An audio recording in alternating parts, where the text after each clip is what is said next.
Welcome to the Revolution Church podcast. Before we begin, we'd like to remind you that our ministry is supported 100% by listeners like you. To make your 100% tax-deductible donation today, please visit revolutionchurch.com/donate. You can also learn more by clicking the donate section on the website. Hello, welcome to Revolution. As always, we're glad to have folks here, and it's a miracle that anybody shows up. But I'm also very happy to have people who are listening online as well, wherever you are, in your car or in your gym. I don't know where else people listen to podcasts, cars or gyms. Welcome. Today we finished Galatians, but today I'm going to go through a quick overview of Galatians. I call this Galatians in a nutshell for me. Other people might get other things out of it. But before we get started, I've noticed that I got new glasses and I'm still having a hard time reading. So I went to my eyeglass doctor, and they said, you might want to think about, what are they called? Progressive lenses, which are another word for bifocals, really. It's just a sneakier bifocal. So we decided, because I like to skateboard and do things like that, that bifocals or progressive lenses weren't for me, because you look down and everything's higher. So it throws off your perception, and then your side view gets off too. It's really like, great, this is growing up. They're like, you're at that age, sir, which I am. I'm 42. Maybe I should see if they do no line both bifocals. But anyway, I'm getting reading glasses. But I have to get reading glasses from them because my prescription is too powerful that I can't go to the grocery store or whatever, the Walgreens, and pick up reading glasses. But I read a lot. That's the problem. I'm taking this class at United, and I'm trying to read some of those books. And I'm also trying to reread The Courage to Be by Paul Tillich, which is already tough enough of a read.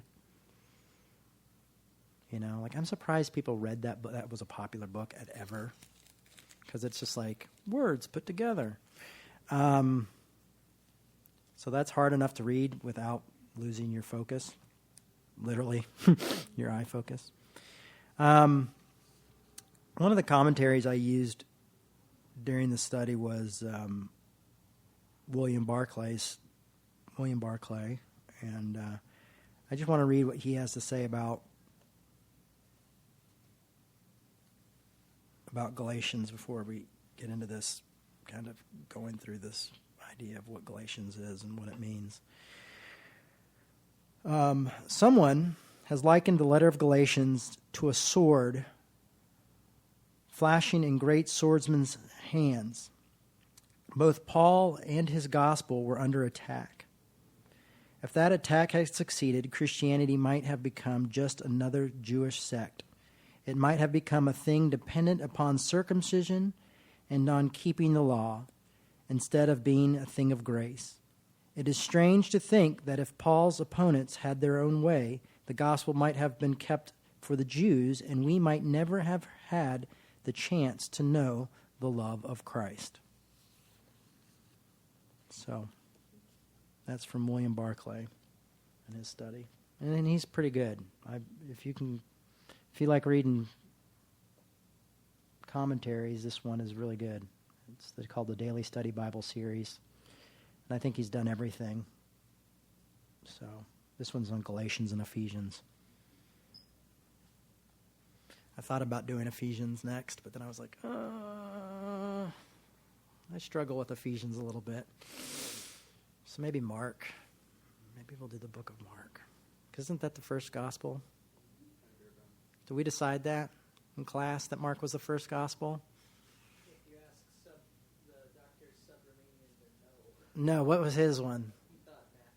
He thought Matthew was the first, yeah. He also had a lot of thoughts. Yeah. A lot of thoughts about these collection of writings. When you have a professor that's like comes down and basically strips everything down to the bones and doesn't believe in a lot of it, but then they have a nervous, their nervous tick is laughing. So you take a serious subject and be like, yeah, and this wasn't real. It makes you a little unnerving. You're like, wait a second, I believed that my whole life. Did you just laugh? Well, you got to realize it's a tick. Because I have the microphone here, I don't think anybody knows who I'm talking about. But go to a very progressive seminary, United Seminary. It's very progressive.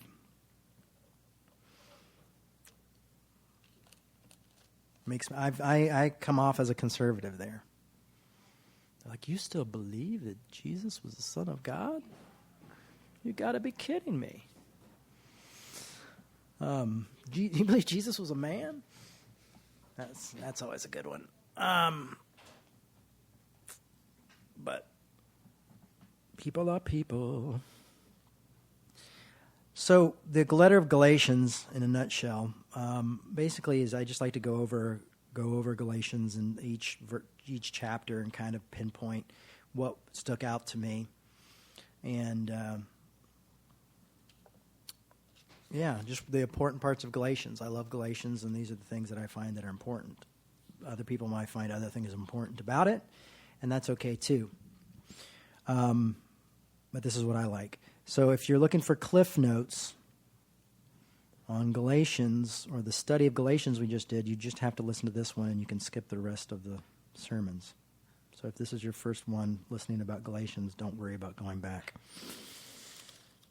You'll notice Galatians 4 is I keep quite short. Galatians 4 is the one I was just like, struggle getting through. You know, you're just kind of like, oh, Galatians 4. So even my favorite book has a lull. But for some people, that's a treasure trove. 4 is just like the essence of the book. So, that's what I love about preaching and ideas. Galatians 1, I start with Galatians 6. I am astonished that you are quickly deserting the one who called you in grace of Christ and turning to a different gospel. I mean, this is the whole idea behind Galatians, is people were turning to a different gospel that Paul was talking about. It was a different idea.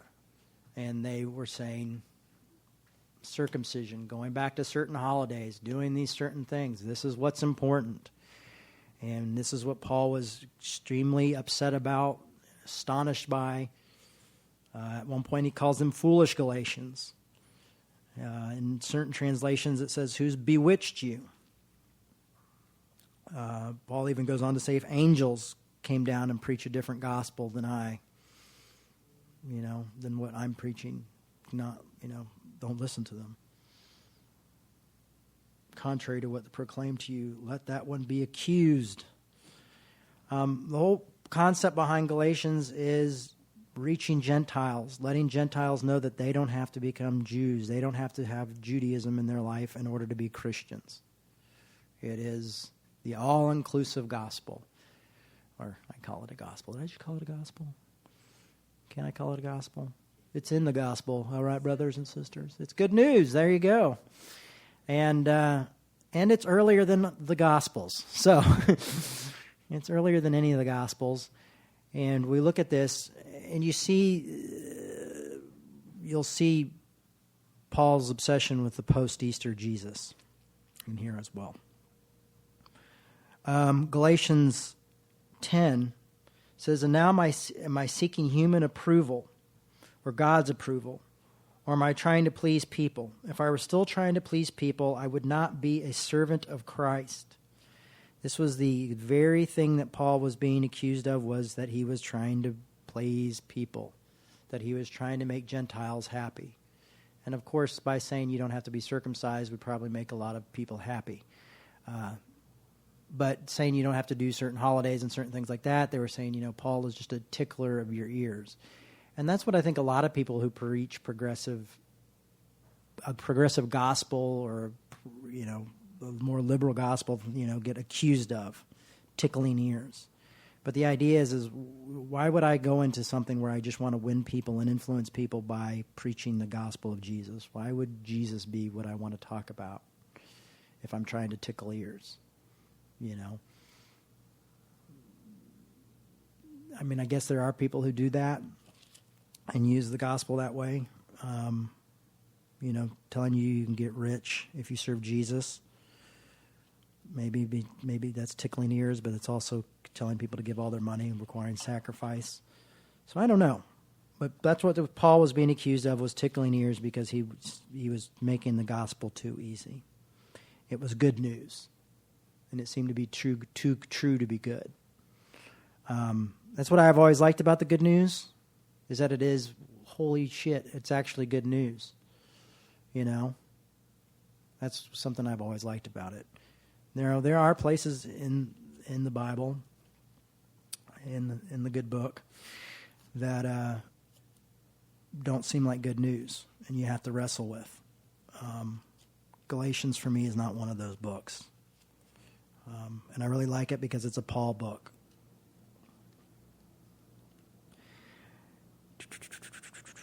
(23) It says here, they only heard it said, the one who formerly was persecuting us now proclaims the faith. The one tried destroying it, and they glorified God because of me. I skipped to that because that was Paul going into exactly what his testimony about him being a Christian destroyer, Christian persecutor. Some would go and say Christian murderer. If it was true about Stephen, that he sat there and held their coats while Stephen was stoned to death, then I would say, yes, it's probably pretty true that Paul was violently persecuting these Christians. That's another thing where you see grace in a huge light. And that's where another thing where you see grace being very vital to someone. It's vital because it's got to be true. He wants it to be true. He's had an experience with Jesus on the road to Damascus. He had a vision, and it changed his life, and the grace was so intense and so amazing that this is something that he desperately wants it to be true. He's trying to communicate it as truth. He's saying basically, if I can be covered in grace, by grace, if Christ's sacrifice was good enough for me, because he was an atonement theory guy, then it's good enough. I struggle with atonement theory a little bit here and there, because I don't know how God needs something. But that's another sermon for another day. But still, the idea was, for Paul, it made a lot of sense, and it's very beautiful, the urgency that he's using here. Even though it had been quite a while since his vision, it's still very early compared to most of what we have.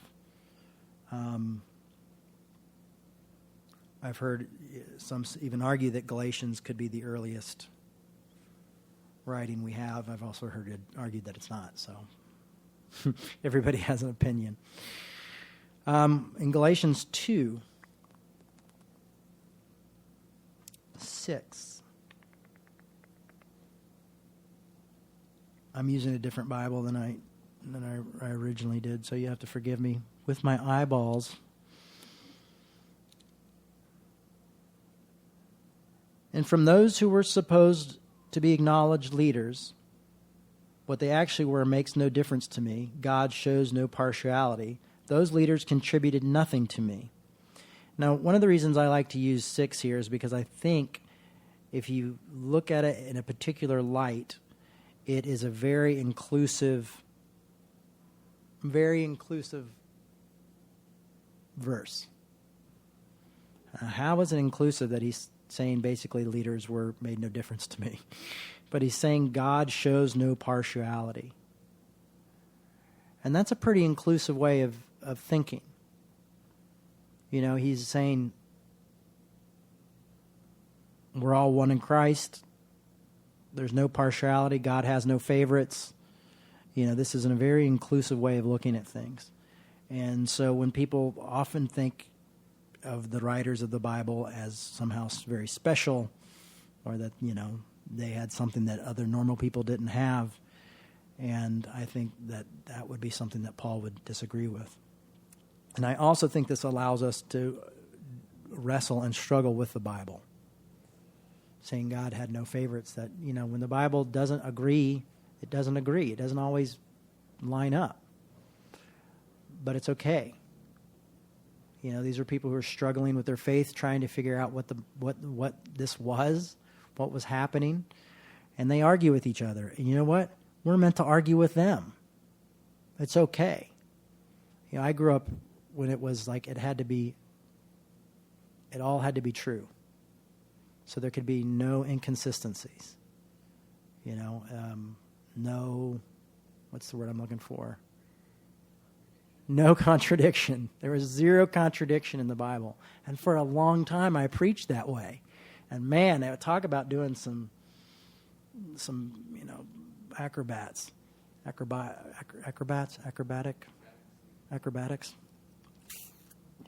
That was tough. And I could do it. I got good at it because I was raised in the Assemblies of God, so we knew how to do it. But there were some times where you were just like, we're not going to answer that question. It's a mystery. It's good news, isn't it? It's just a mystery. Galatians 11 through 14 says, but when Cephas came to Antioch, opposed him to his face, because he stood self-condemned. For until certain people came from James, he used to eat with Gentiles. But after that they came and drew back. And kept himself separate in fear of the circumcision faction, which is my band's new name. And the other Jews joined him in the hypocrisy, so that even Barnabas was led astray by the hypocrites. But when I saw that they were not acting constantly with the truth of the gospel, I said to Cephas before them all, now this is Paul rebuking Peter, okay? I said to Cephas before them all, if you, though a Jew, live like a Gentile and not like a Jew, how can you compel the Gentiles to live like Jews? He's basically saying you're a hypocrite. Now, this is also Paul showing that he is important. And this is also Paul going like, look, I stood up to Peter. And Peter's the rock of the church. He's our Pope, basically. And so, I don't know if he knew that term. But this is the dude. And I stood up to him and see, I'm important. And see, I am an apostle. Because, he was not seen as apostle because he was not with Jesus. And he's going, I am an apostle. So that's another thing he's showing. But he's also showing the draw of legalism, the draw of separatism, the us versus them type of mentality even drew in Peter and people like that who were afraid. And we often get into groups where we're afraid to stand up and say what's right. And I was reading something yesterday, and I think it was Tillich, who said, when we find courage, we find joy in courage. And I find that Paul seems to be the type of person who has that joy. He has that courage to stand up to power, and there's a joy, not like, oh, I'm getting my kicks off of rebuking you. No, but that he has joy in the truth. He has joy in inclusion.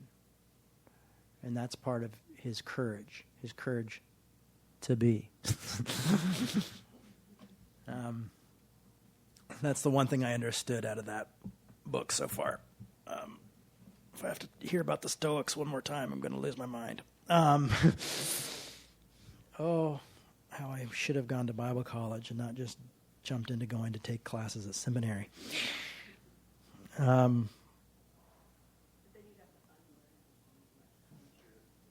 Yeah, that's true. So we won't want to do that. Oh, gosh, my brain is mush-mash. But man, this class I'm taking on Jesus right now is awesome.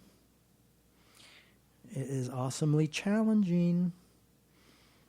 I never realized how high my Christology was. Anyway, back to the point. So Paul is calling out. It's another area where we realize that Paul's calling out Peter. Another area where we realize that the Bible and the writers of this collection of letters are people we're going to struggle with, rules and regulations we're going to struggle with. And they continue to come back to grace and continue to come back to inclusion is vital and important. You know, we all who are listening to this sermon right now benefited from this conversation, benefited from this book. You know, Paul made it clear. There were times where Jesus seemed a little anti-Gentile. I hate it, but it's true.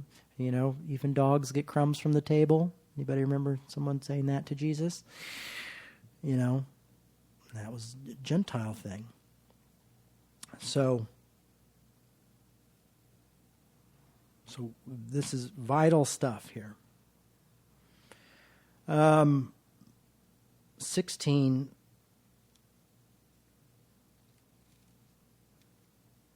I think they could make these numbers any smaller.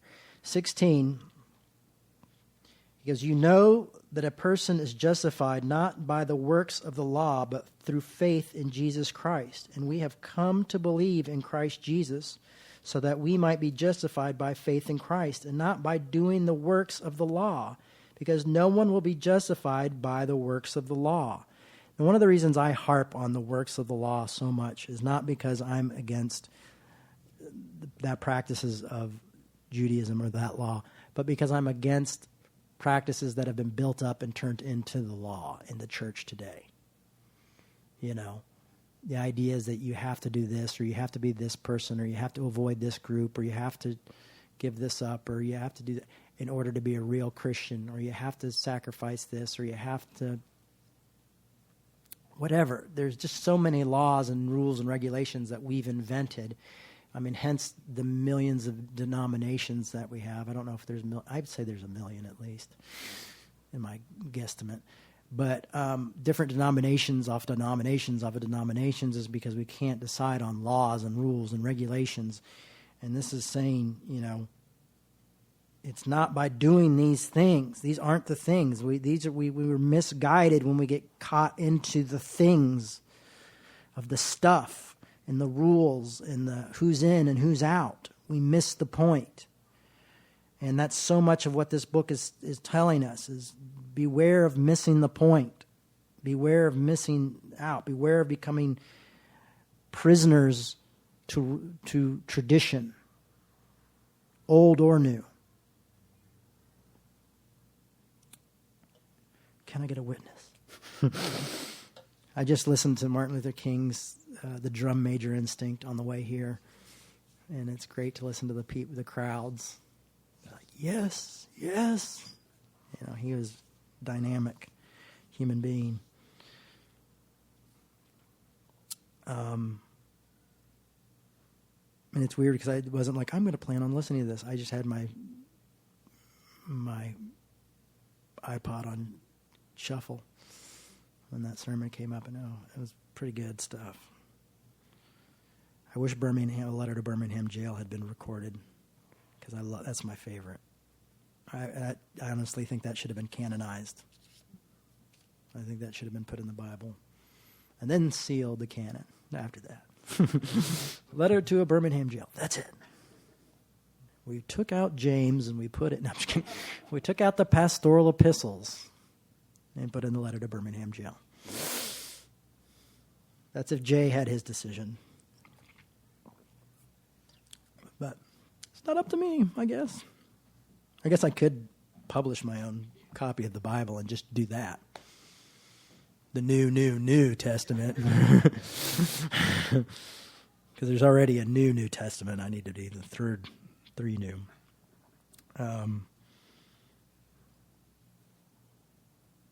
Galatians 20 through 21 was always a favorite of mine, even struggling with, I think I've said that about every verse I've read. Always a favorite of mine. Always loved it, though.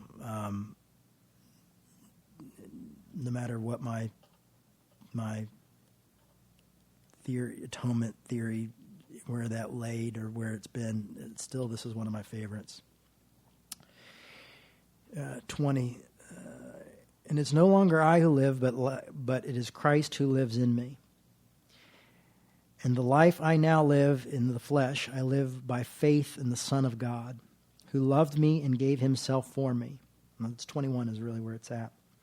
I do not nullify the grace of God, for justification comes through law, then Christ died for nothing.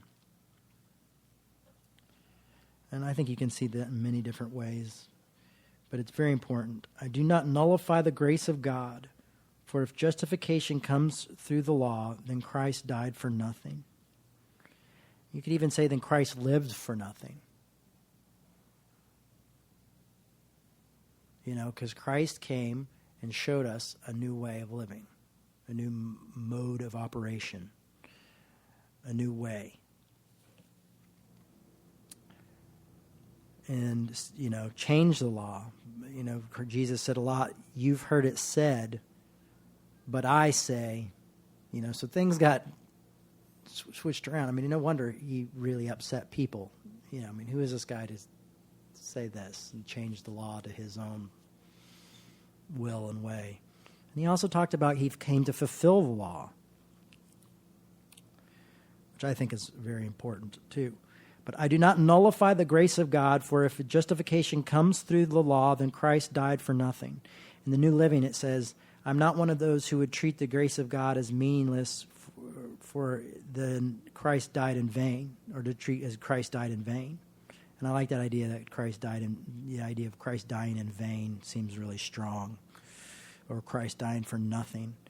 You know, when we go back to the law, we nullify Christ. We make Christ's life in vain when we go back to these rules and regulations.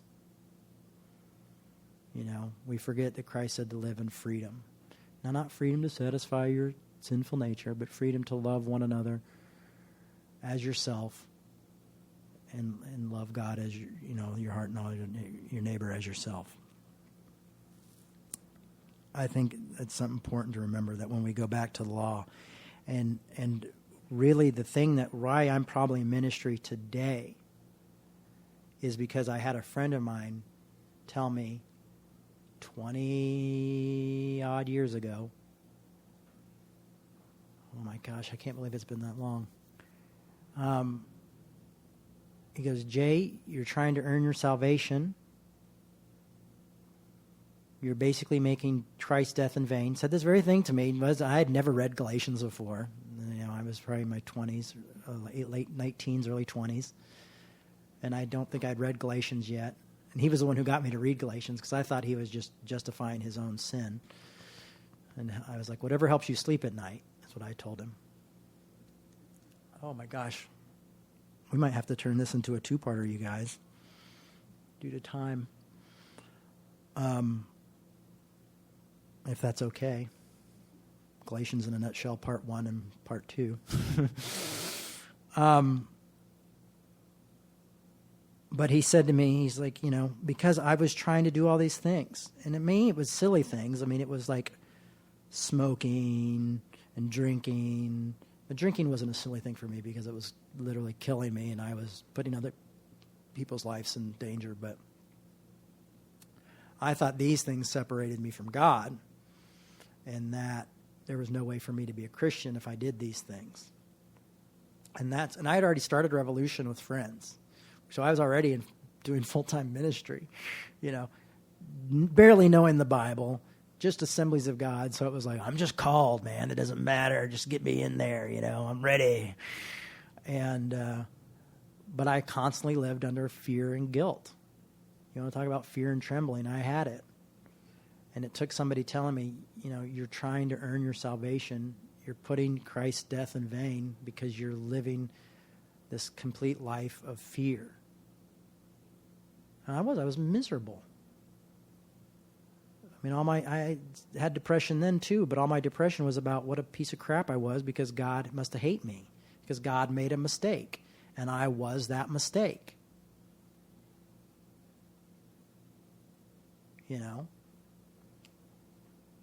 And it was because I was trying to earn God's approval, because I thought I could follow the law. And how many people feel that way? How many people feel that way? And this was my buddy, and he was going to Bible college at the time, and so he was studying and things like that and trying to wake me up out of it. How many people who don't have the chance to get further education, and just go to church on Sunday and hear what the pastor says, feel this way, feel like they're living a life of disappointment, disappointing the ultimate being, disappointing the ground of being. All of meaning is disappointed with you. That's a pretty screwy place to live, and not realizing that that's not how it is. That's not what it is. The truth is that you're mistaken. You're gravely mistaken, because you're free. And that you're doing the opposite. Your instincts, which are human instincts, which are to earn, to be approved, are doing you a disservice. They're drawing you away from that which is being.